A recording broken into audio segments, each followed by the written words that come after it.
اور اسی طرح اللہ تعالیٰ نے سورۃ الکہف کے اندر ارشاد فرمایا المال والبنون زینت الحیات الدنیا، یہ مال، یہ اولاد دنیا کی زینت ہے. والباقیات الصالحات، فرمایا جو چیز باقی رہنے والی ہے، صالحات وہ نیک اعمال ہے. کیا ہے بھائی؟ نیک اعمال ہے. یہ مال اور اولاد میرے لیے صرف دنیا کا سامان ہے. اللہ نے قرآن مجید کے اندر یہ بھی تو ارشاد فرمایا نا کہ انما اموالکم واولادکم فتنہ، تمہارا مال، تمہاری اولاد تمہارے لیے بطور آزمائش اور امتحان کے. اور ایک آیت میں اللہ نے اس سے سخت جملہ ارشاد فرمایا یا ایھا الذین آمنوا ان من ازواجکم واولادکم عدوا لکم فاحذروہم، اے ایمان والو تمہاری اولاد اور تمہاری بیویاں تمہاری دشمن ہے. کیا فرمایا؟ اولاد بھی دشمن، تمہاری بیویاں دشمن، عدوا لکم فاحذروہم، ان سے بچو.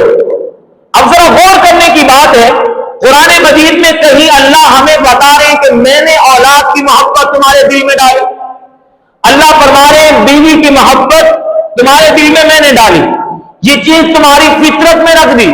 لیکن ساتھ یہ بھی بتا رہے ہیں اولاد بھی تمہاری دشمن، تمہاری بیویاں بھی تمہاری دشمن، ان سے بچو. کیا وجہ ہے؟ تو قرآن ہمیں سمجھاتا ہے کہ اللہ نے ان چیزوں کو بھیج کر تمہارا امتحان لیا.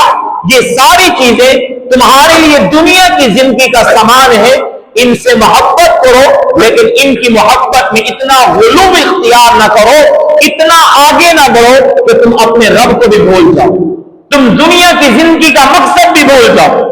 اور آج ان چیزوں کی محبت، مال اور اولاد اور سونے اور چاندی اور کھیتی کی محبت ہمارے دل میں اتنا بیٹھ چکی ہے کہ ہم آج آخرت سے نفرت کرتے ہیں.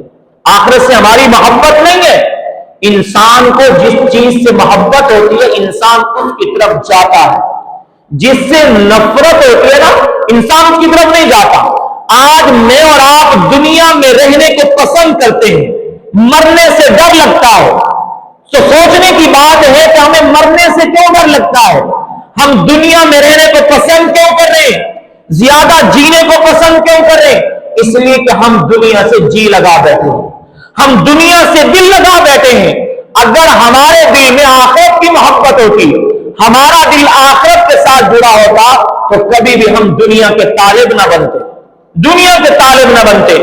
حدیث مبارکہ میں آتا ہے حضور علیہ السلام نے صحابہ کرام سے فرمایا میرے صحابہ ایک وقت تم پہ ایسا آئے گا، میری امت پہ ایک ایسا وقت آئے گا، فرمایا کہ قومیں، مختلف قومیں مل کر تم پہ حملہ کریں گی، مل کر ایک دوسرے کو کہہ کے، وہ کہے گا تو ادھر سے حملہ کر دیتے ہیں گا، میں ادھر سے حملہ کرتا ہوں، وہ بھی تمہیں کھائیں گے، وہ بھی تمہیں کھائیں گے، تمہارے دشمن.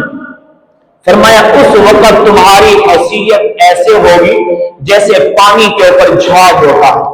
کیا ہوتا ہے؟ جھاگ. پانی کے اوپر جھاگ ہو، اس جھاگ کی کوئی حیثیت نہیں ہے. فرمایا اس وقت تمہاری حیثیت اس جھاگ کی طرح ہوگی.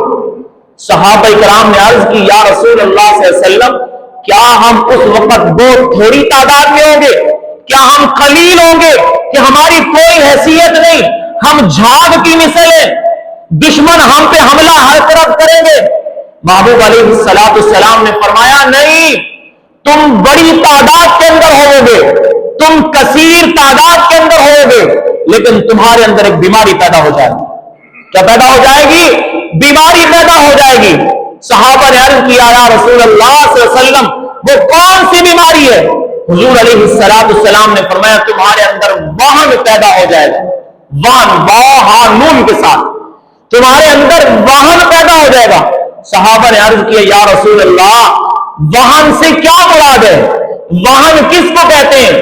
حضور علیہ السلام نے جواب میں ارشاد فرمایا وہن کہتے ہیں کہ حب الدنیا و کراہیت الموت، دنیا کی محبت اور موت سے نفرت. فرمایا کہ یہ تمہارے اندر پیدا ہو جائے گی، تب تم کمزور ہو جاؤ گے، تم جھاگ کی مثل ہو جاؤ گے، دشمن تم پہ غالب آ جائیں گے، تم ذلیل ہو جاؤ گے. اور آج ہم ذرا سوچیں مسلمان ظلم کی چکی میں کیوں پس رہا؟ وگرنہ ایمان والے کے ایمان کی طاقت اتنی ہے کہ جہنم کی آگ بھی ٹھنڈی ہو جائے. لیکن آج ایمان والا کمزور کیوں نظر آتا ہے؟ اس لیے کہ آج ایمان والے کے دل میں موت کی محبت نہیں، آخرت کی محبت نہیں، اپنی قبر کی محبت نہیں. آج ایمان والا اپنے آپ کو ایمان والا کہتا ہے، اس کے دل میں دنیا کی محبت ہے. حدیث میں آتا ہے نا، حضور علیہ السلام نے ارشاد فرمایا کہ میں اگر ابن آدم کو ایک وادی سونے کی دے دی جائے، ایک پہاڑ سونے کا دے دیا جائے، یہ کہے گا کاش ایک پہاڑ اور بھی ہوتا، ایک پہاڑ اور بھی ہوتا. اور پھر حضور علیہ السلام نے ارشاد فرمایا کہ ابن آدم کا پیٹ ان دنیا کے خزانوں سے نہیں بھرے گا، اس کے پیٹ کو قبر کی مٹی بھرے گی. کون سی مٹی؟ قبر کی مٹی بھرے گی. یہ کون سا انسان ہے جو ایک پہاڑ سونا لینے کے بعد دوسرے پہاڑ کا طالب ہے، دوسرے سونے کے پہاڑ کا خواہش مند ہے، دنیا کے خزانوں سے اس کا پیٹ نہیں بھر رہا؟ یہ کون سا مسلمان ہے؟ فرمایا کہ جس نے دنیا سے ہی دل لگایا، دنیا کی ہی جانا محبت دل میں رکھی، اس لیے اس کے دل کے اندر آخرت کی محبت نہیں ہے. آج مسلمان کمزور اس لیے نظر آتا ہے، اس لیے مسلمان ہر طرف ذلیل ہوتا ہوا نظر آتا ہے. ہم صحابہ کرام کی زندگیوں کو پڑھے، خدا کی قسم دنیا سے ذرا بھی دل نہیں لگایا، بلکہ دنیا کو دھکا دیا کرتے تھے. وقت کے بادشاہ بھی بن بیٹھے، 22 لاکھ مربع میل پر بھی حکومت کر رہے ہیں، 44 لاکھ مربع میل پر حکومت کر رہے ہیں، 64 لاکھ مربع میل پر حکومت کر رہے ہیں، لیکن کپڑے پھٹے ہوئے، گھر میں چولہا نہیں جلتا. کیا وجہ تھی؟ دنیا کی محبت بالکل نہیں رکھی تھی، آخرت کی محبت رکھی.